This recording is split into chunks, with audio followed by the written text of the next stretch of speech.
Yemen के Houthi लड़ाके और Israeli बलों के बीच आए दिन जंग हो रही है। हूती लड़ाके आए दिन लंबी दूरी की मिसाइलें दागकर गाजा युद्ध का बदला ले रहे हैं।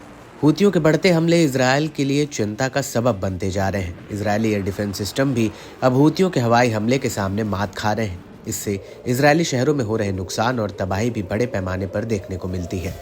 हूती के हालिया हमले की बात करें तो उसने इजरायल पर 3 ड्रोन दागे, जिसकी पुष्टि खुद इजरायल ने की।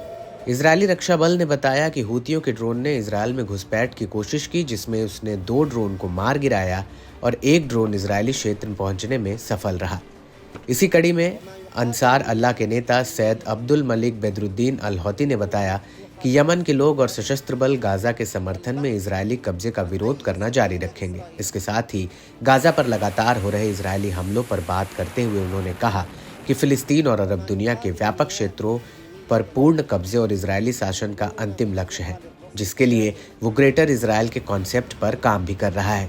इस बीच सैयद अब्दुल मलिक ने इजरायल के सीरिया में हमले और वहां इलाकों पर कब्जा करने की बात पर जोर दिया। उन्होंने कहा कि इजरायली शत्रुता की कोई सीमा नहीं है। लेबनान, सीरिया, जॉर्डन और फिलिस्तीन में हर किसी को ये समझना चाहिए कि इजरायली दुश्मन इन सभी देशों पर हावी होने और लूटने के लिए आक्रामक महत्वाकांक्षा रखता है। यमनी नेता ने लेबनान में युद्ध विराम समझौते के इजरायली उल्लंघन पर भी चर्चा की, जिसमें इजरायल की तरफ से बमबारी, गोलीबारी, घरों को ध्वस्त करना शामिल है। उन्होंने कहा कि इजरायल हिजबुल्लाह को खत्म नहीं कर सका, जो लेबनान में एक मजबूत बल के तौर पर आईडीएफ से भिड़ रहा है, लेकिन चिंता का सबब सीरिया है, जहां इजरायल का दबदबा लगातार बढ़ रहा है और वो खुद को वहां मजबूत कर रहा है।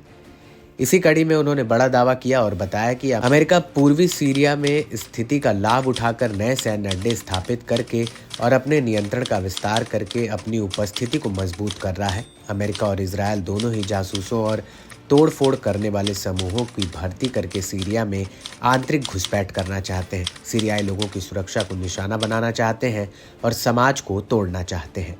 सैयद अब्दुल मलिक ने अरब और इस्लामिक देशों को इजरायली हमलों के खिलाफ एकजुट होने के लिए कहा। उन्होंने कहा कि फिलिस्तीनी लोगों का समर्थन करने के लिए ऐसा करना जरूरी है। आपको बता दें कि इजरायली हमलों में मारे गए फिलिस्तीनियों की संख्या 44,000 से ज्यादा हो गई है। इसके साथ ही वहाँ खाने पीने की गंभीर समस्या है। लोगों को रोजमर्रा की चीजों के लिए संघर्ष भरा दिन बिताना पड़ता है। वहीं बढ़ती ठंड के चलते शिविर में रह रहे बच्चे हाइपोथर्मिया का शिकार हो रहे हैं, जिससे कुछ बीमार हैं तो कुछ की मौत हो गई है। गाजा में अस्पतालों की व्यवस्था पूरी तरह से ठप पड़ गई है।